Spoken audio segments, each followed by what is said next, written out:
One of the first things I want you to begin to do right now is to take a brave look at your life. Look at your life right now where it is. So let me ask you some questions. As you begin to look out on the future, look out on this year, let's take personal inventory. What has brought you here? As you begin to look at the things that took place this past year, did you get out of it what you wanted? Did you achieve the goals that you set out to achieve? What part of your life or what things did you do that you don't want to be a part of your life? Are there any people, as you begin to look at your life and look at where you want to go and what you want to do, are there any people that might be some dead weight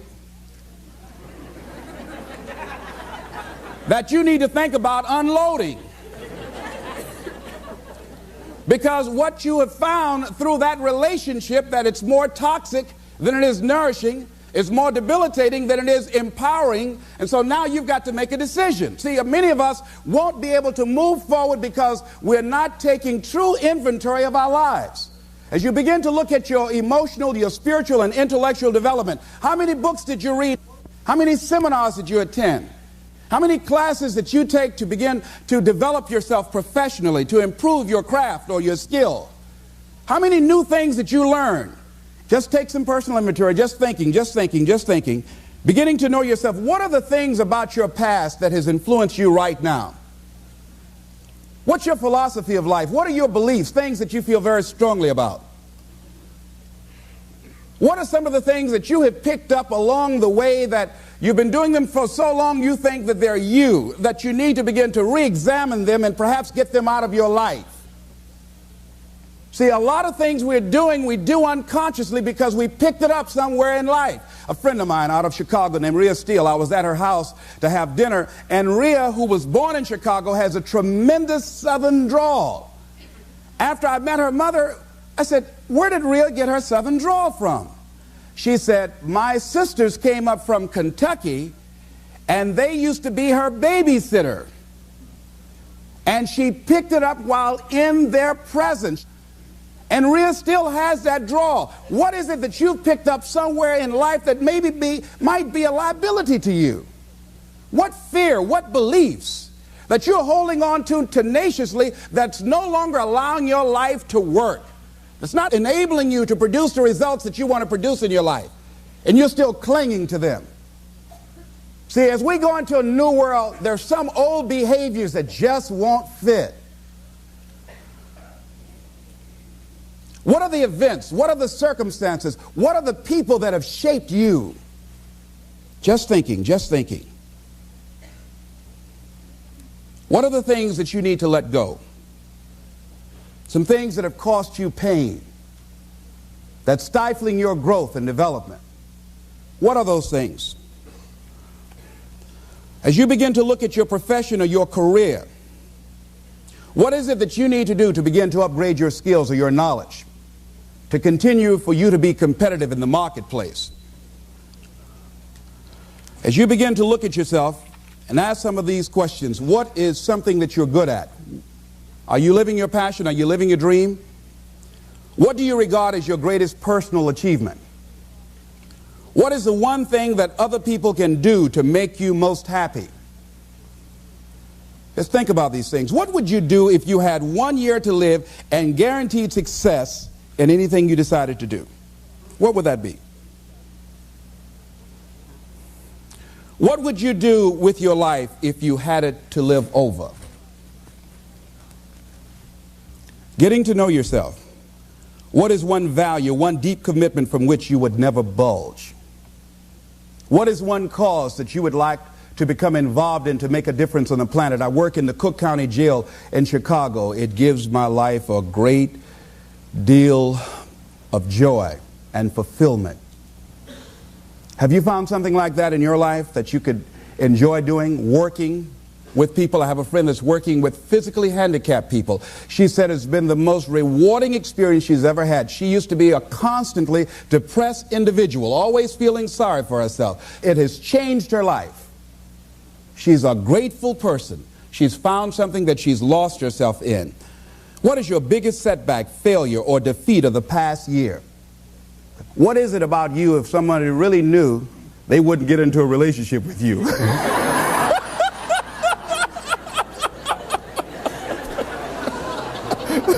Now don't go tell it. But once you acknowledge what that is, then start working on it and changing it. Change that. It's easy to blame the other person, but start taking ownership for where you are. Are you proud of how you have been living your life? Have you explored your natural talents, your gifts, by enthusiastically trying a variety of activities? Ladies and gentlemen, a lot of us have so much talent and abilities, we just put them back on the back burner or just left them aside someplace. Never did anything with them, never brought them out here. Used to do them extremely well in high school or college, or just had a natural gift and never did anything with it. What are you sitting on? What gifts are you sitting on? Have you resigned yourself to a life feeling that nothing can be done to change your future or your circumstances? Have you been afraid to try something different because you're afraid of how people will react to you or what they will think? Those are some of the things that I suggest that you begin to answer yourself. Now, here are some things that I suggest that you begin to look at working on to develop your character. Some things that will give you some personal strength. Webster says character building activities. He says character, the pattern of behavior or personality found in an individual or group. Moral strength, self-discipline, fortitude. That's what's going to be required in order to begin to manifest your greatness. Now, looking at yourself, one of the things I'm suggesting you look at, what is it that you need to be in the process of doing more of or less of? Like being more direct. So I used to have a problem of not telling people what I actually thought because I didn't want to hurt anybody's feelings. Saying no without feeling guilty. More focused. So I used to be the jack of all trades and master of none. Used to do a lot of things. One year I decided to do one thing well. I looked at all of my talents and I decided the strongest one, my ability as a speaker, that's the one I'm going to focus on. But I'm capable of doing a lot of other things. But only when I decided to focus that I begin to reap the rewards of my talent. And then after you do that, you can begin to expand and use the other talents that you have. Deciding to keep your word. If you just decide, I'm going to keep my word. If I say something, I'm going to do it regardless. Being more considerate. More trusting. More disciplined. Being less fearful. Being more adventurous. Find something that you can look at your life that you say, hey, I know I've got a problem in this area, being late. I need to take care of that. Procrastinating. I need to deal with that. Not taking care of business, being seriously not serious. Creating an imbalance in my life where I'm spending more time looking at television or having social fun and not spending enough time working on me. See, most people, ladies and gentlemen, spend more time working on their jobs than they spend working on themselves. They work harder on their jobs than they work on themselves. And whatever we achieve in life, whatever we create, whatever we're able to manifest comes out of the human mind. Now I want you to think about 5 things that if you had the courage to do them, it will give you a feeling of satisfaction and self-respect. Think of 5 things that if you had the courage to do those things, you would feel a tremendous feeling of satisfaction within and self-respect.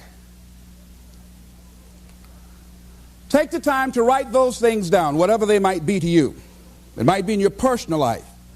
It might be in your friendships, your family relationships. It might be in your business. I was negotiating with a friend of mine that I admire a great deal. And this person went back on their agreement. And I did not challenge them on it. Number 1, because of my admiration for her. Number 2, because I really wanted the business. And I think she sensed that. So I didn't want to seem too picky, and I was nervous about it. And I was cowardly. Because I should have said, listen, that's not what we agreed to. I should have called her on that. But I didn't want to look bad or to appear to be negative or risk losing the business. Look at 5 things that if you had the courage to do those things, that you would do those things. A lot of people say, well, I've been like this all my life. I just can't change. This is the way I am. Dr. Harold Griswold, a psychologist and author of Direct Decision Therapy, said something. He says, when someone says, I can't change, some part of them wants to change, but the payoffs for his present behavior are greater than the payoffs for a changed behavior, or his fear of change is too great. Ladies and gentlemen, it takes courage to live your dreams. It takes courage to manifest your greatness. It takes courage to decide to live, to decide to bring out all of your talents and abilities, to decide to stretch out, to decide to take a chance. It takes courage to be happy, just to be you. I saw a friend who I hadn't seen for a long time. Her whole personality has changed. She was an extroverted, assertive person, but because her husband has a fragile ego, when she's around him, she cows down to him. She plays to him. She's very silent. She doesn't express herself, her feelings. And there are many things she wants to do, but before she even makes a decision of what she wants to do, she checks. How will he handle this? How will he see this? Will this be disruptive in our relationship? A lot of us readjust our behavior and we end up not being who we really are in deference to relationships, men and women.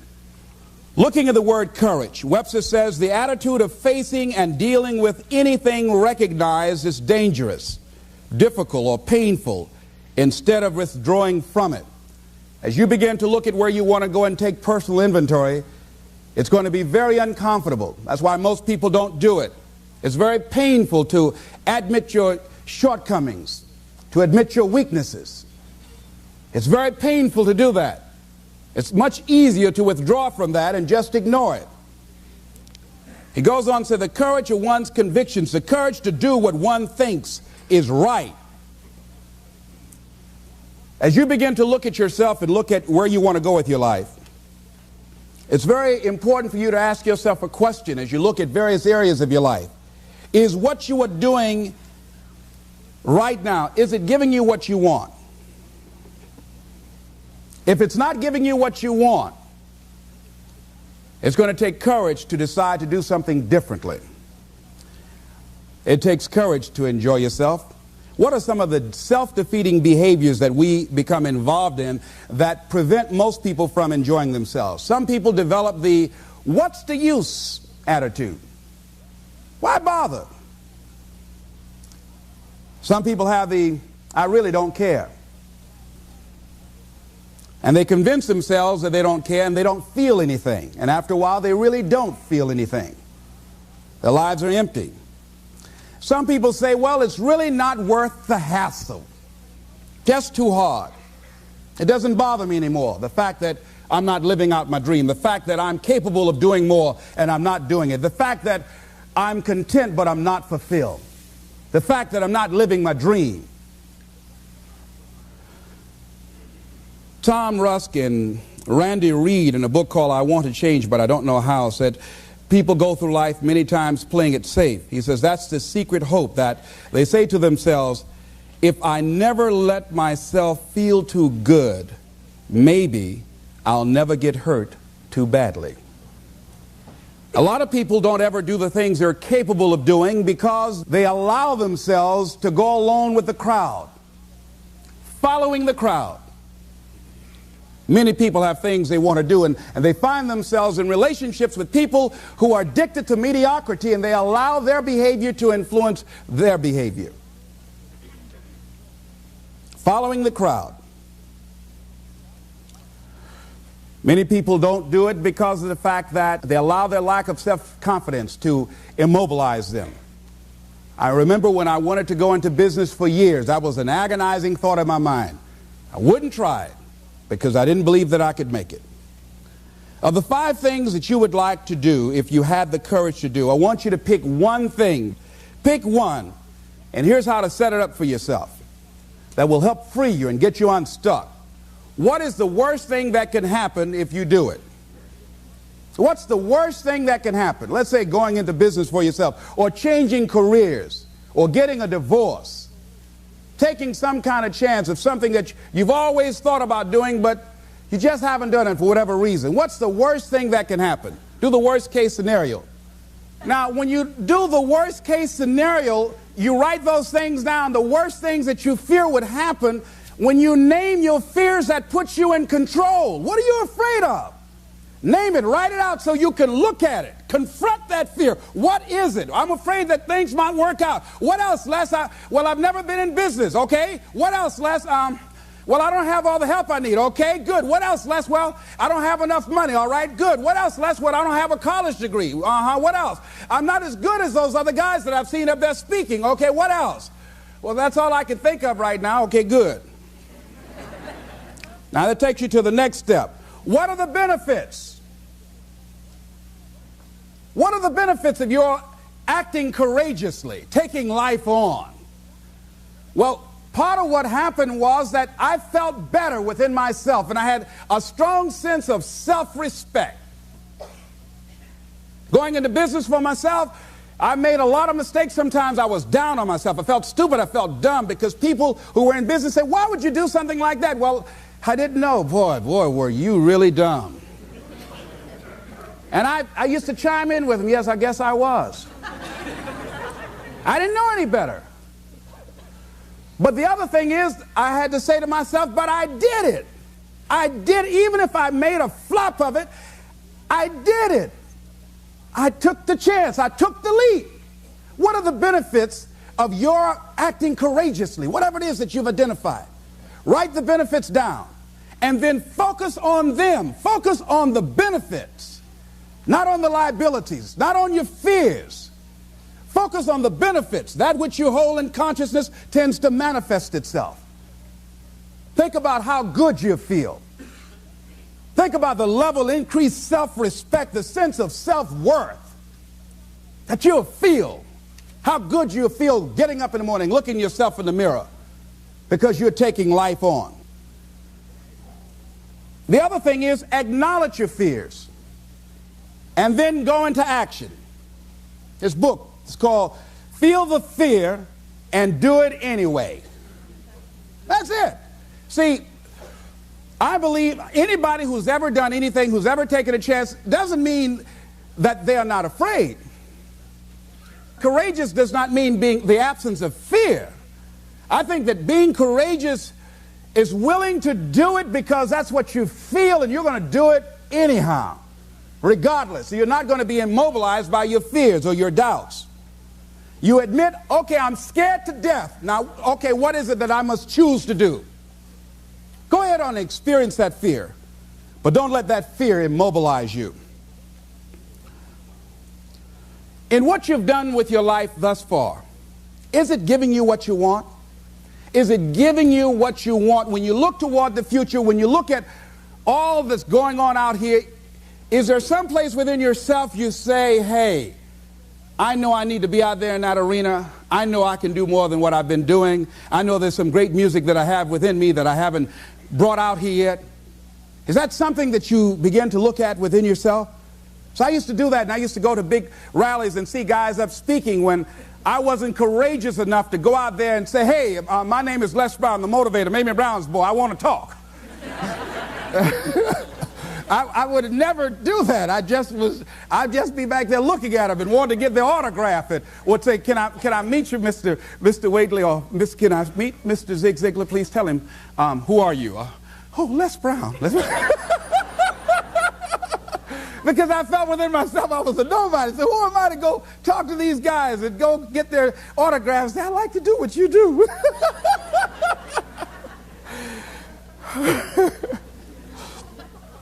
See, I say if you look at your life, and if you're not getting what you want, you owe it to yourself to do something differently. If you're on a job, 85% they say of Americans go to jobs that they're unhappy.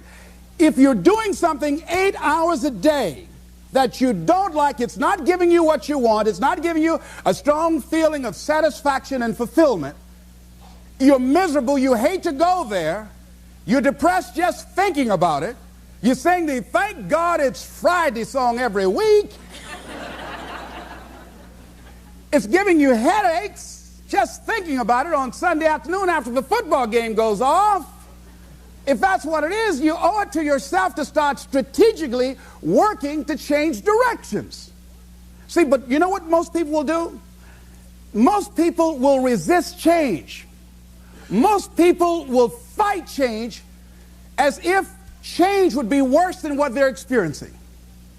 See, they know this. They're familiar with this. Most people will not challenge the unknown. They won't just step out there. See, there's certain things that's got to be in place. They got to see it all together. And life isn't like that. That's not how you grow. So as you look at your life, you're saying, I'm not getting what I want. As you begin to look toward the future, begin to know that whatever it takes for you to create that, you've got that in you. You've got that. You've got genius in you. You've got goodness in you.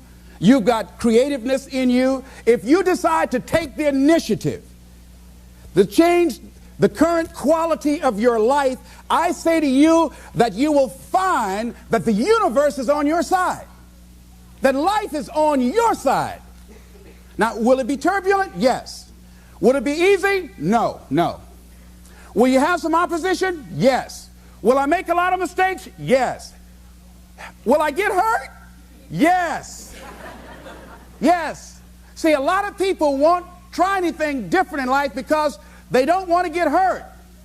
Let me tell you something. It's too much pain to duck.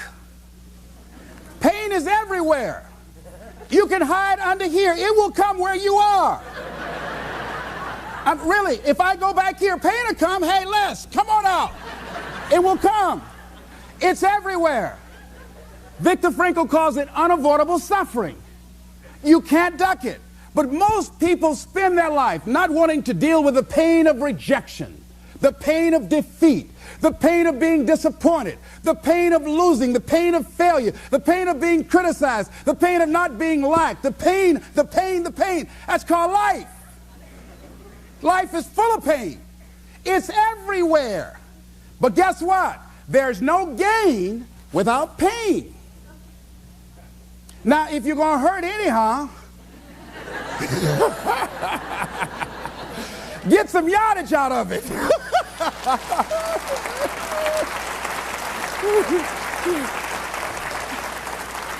Because it's the pain of regret that you experience. If I had it to do over again, that's a pain. Don't you know that's something? When you know, I was in a seminar once and this lady stood up. If I had my life to live over again, she talked about all of the things that she would do. And you can feel the pain of regret in her voice. The pain of regret. She still experienced pain. She was trying not to experience the pain of defeat, the pain of disappointment, the pain of loss, the pain of lack of support. And she still experienced pain. It was right there. We can't get around it. Most people are governed by their habits, their fears, and the opinions of others. A lot of people never try anything differently because they have been convinced by people in their lives that they value that they can't do it. They're living within the context of the opinions that other people have of them, the low expectations. Many people doubt themselves because when they thought about doing something at some critical point in their lives, somebody they respected and honored, somebody they believed in, somebody that they loved, someone they trusted said, you can't do that. And they accepted that. That's why I didn't go off to college. I had an instructor that I believed who said, you're not college material, Mr. Brown. You're not as smart as your brother Wesley or your sister Margaret Ann. You're not college material. Why don't you try and get you a job at the post office? Try and do something with your hand, or go down to the Miami City Sanitation Department and see can you get a job there. Or why don't you try and go into the Army? I took that test, Mr. Tellers, already. And what happened? I failed. I told you. Anybody fail the Army test, you're really in trouble. So I went down to the sanitation department to try and get a job. because that's what I believe was possible for me. As you look at your life, ask yourself the question, what would your life be like? What would your life look like if you decided not to care what people thought of you? What would your life be like if you decided to give up some of your fears? What would your life be like if you decided to become courageous? What would your life be like? If you decided to act on your dream, if you did what you felt in your heart. You know what courageous means? Tom Rusk and Randy Reed said. They said that courage comes from a French word which means of the heart. How does it feel to you? He says that courage, you know, it takes courage to live. Says most people go through life not allowing themselves to step out because they don't want to let go. They don't want to be blown around. They don't want to be moved. The courage to face life's whirling wind of contradictions. The courage to love yourself. The courage to love. For years, I was afraid to love. The courage to take a chance. The courage to be who you are. He says, courage isn't for somebody else, for medals, applause, or moral debts. Courage is what at that moment feels most right for you. Not just situational ethics, but what feels right in your heart, the word of the heart, what feels right in your heart. One great philosopher says, cowards die many times before their deaths. The valiant never taste of death but once. What does that mean? That valiant people aren't afraid? No, no, no. It means that they experience that fear and they move forward. They move forward anyhow. Many people are dead now. Many people are allowing their dreams to die. Many people are allowing their ideas to lie dormant and collect dust. Many people have all this talent and ability that they are allowing to be buried inside of them, that they will take with them to their graves because they didn't have the courage to be who they are. And I say, as you begin to look toward the future and manifesting your greatness, it's going to take everything in you, that your life deserves the concentrated effort to begin to look at how is it that I can express more of me? How is it that I can bring my ideas out here now? How is it? And start living with a sense of urgency, because you're here today, you're gone today. Life is unpredictable. It's uncertain. There are no guarantees. No guarantees out here at all. So holding back, what are you waiting on? Ask yourself, what's the benefit of your waiting? What's the benefit of your not living your dream? What's the benefit of not listening to yourself? Oh, please, listen to yourself. You know the feelings. If you start listening to the feelings in your heart, and I'm doing it now more every day, I find that my feelings, I can trust them.